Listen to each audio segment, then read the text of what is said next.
Redwall by Brian Jacques. Firebird, published by the Penguin Group.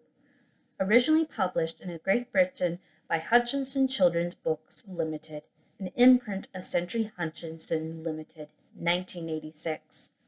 First published in the United States of America by Philomel Books, a division of the Putnam and Grosset Group, 1986. Published by Firebird, an imprint of Penguin Putnam Incorporated, 2002. As read by Corvus. Who says that I am dead knows naught at all. I am, that is, two mice within Redwall. The warrior sleeps twixt hall and cavern hole. I am, that is, take on my mighty role. Look for the sword and moonlight streaming forth at night when day's first hour reflects the north. From o'er the threshold seek and you will see. I am, that is, my sword will wield for me. Rhyme from beneath the great hall tapestry. It was the start of the summer of the late rose. Moss-flower country shimmered gently in a peaceful haze, bathing delicately at each dew-laden dawn, blossoming through high sunny noontides, languishing in each crimson-tinted twilight that heralded the soft darkness of June nights. Redwall stood foursquare along the marches of the old south border, flanked on two sides by moss-flower woods' shaded depths. The other half of the abbey overlooked undulating sweeps of meadowland, its ancient gate facing the long, dusty road on the western perimeter. From above, it resembled some fabulous dusky jewel, fallen between a green mantle of light silk and dark velvet. The first mice had built the abbey of red sandstone quarried from pits many miles away in the northeast. The abbey building was covered across its south face by that type of ivy known as Virginia creeper. The onset of autumn would turn the leaves into a cape of fiery hue, thus adding further glory to the name and legend of Redwall Abbey. Book 1. The Wall. Matthias cut a comical little figure as he wobbled his way along the cloisters, with his large sandals flip-flopping and his tail peeping from beneath the baggy folds of an oversized novice's habit. He paused to gaze upwards at the cloudless blue sky and tripped over the enormous sandals. Hazelnuts scattered out upon the grass from the rush basket he was carrying. Unable to stop, he went tumbling cowl over tail. The young mouse squeaked in dismay. He rubbed tenderly at his damp, snub nose while slowly taking stock of where he had landed, directly at the feet of Abbot Mortimer. Immediately, Matthias scrambled about on all fours, hastily trying to stuff nuts back into the basket as he muttered clumsily apologies, avoiding the stern gaze of his elder. Sorry, Father Abbot. I tripped, you see. Trod on my abbot, Father Abbot. Oh, dear, I mean... The Father Abbot blinked solemnly over the top of his glasses. Matthias again. What a young buffoon of a mouse. Only the other day he had singed old brother Methuselah's whiskers while lighting candles. The elder's stern expression softened. He watched the little novice rolling about on the grass, grappling with large armfuls of the smooth hazelnuts which constantly seemed to escape his grasp. Shaking his old gray head, yet trying to hide a smile, Abbot Mortimer bent and helped to gather up the fallen nuts.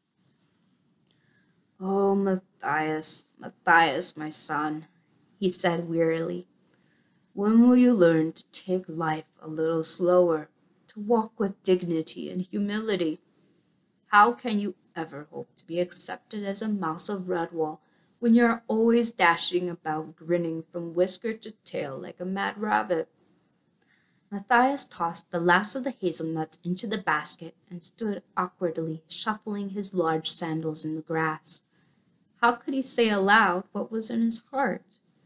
The abbot put his paw around the young mouse's shoulder, sensing his secret yearnings, for he had ruled Redwall wisely over a great number of years, and gained much experience of mouse life. He smiled down at his young charge and spoke kindly to him. "Come with me, Matthias.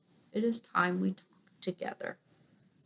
A curious thrush, perching in a gnarled pear tree, watched the two figures make their way at a sedate pace in the direction of Great Hall, one clad in the dark greeny brown of the order, the other garbed in the lighter green of a novice.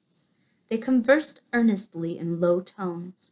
Thinking what a clever bird he was, the thrush swooped down on the basket that had been left behind. Twisters!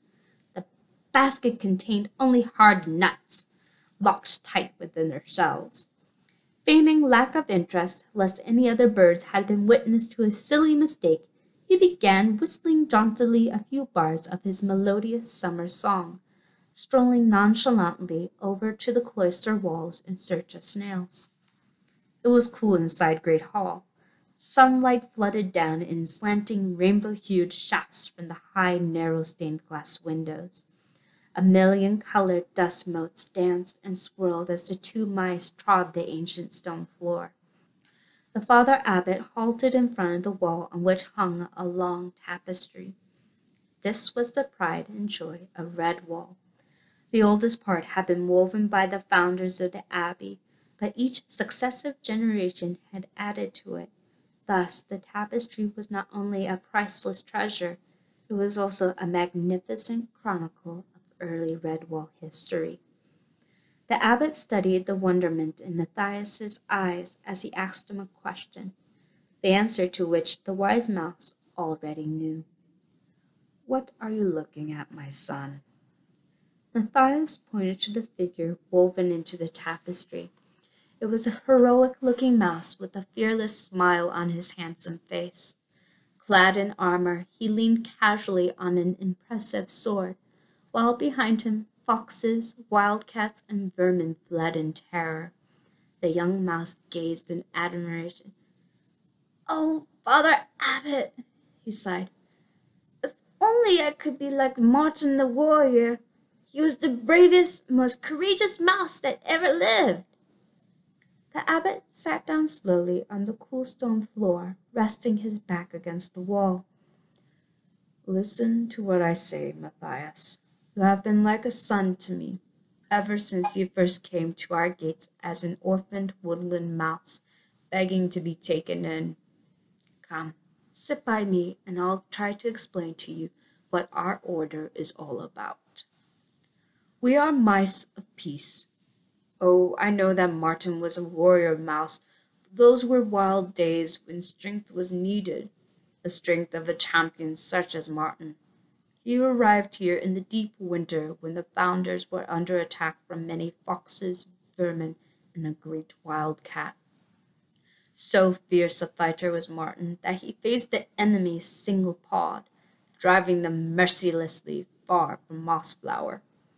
During the rout, Martin fought a great battle against overwhelming odds. He emerged victorious after slaying the wildcat with his ancient sword, which became famous throughout the land. But in the last bloody combat, Martin was seriously wounded. He lay injured in the snow until the mice found him. They brought him back to the abbey and cared for his hurts until he regained his strength.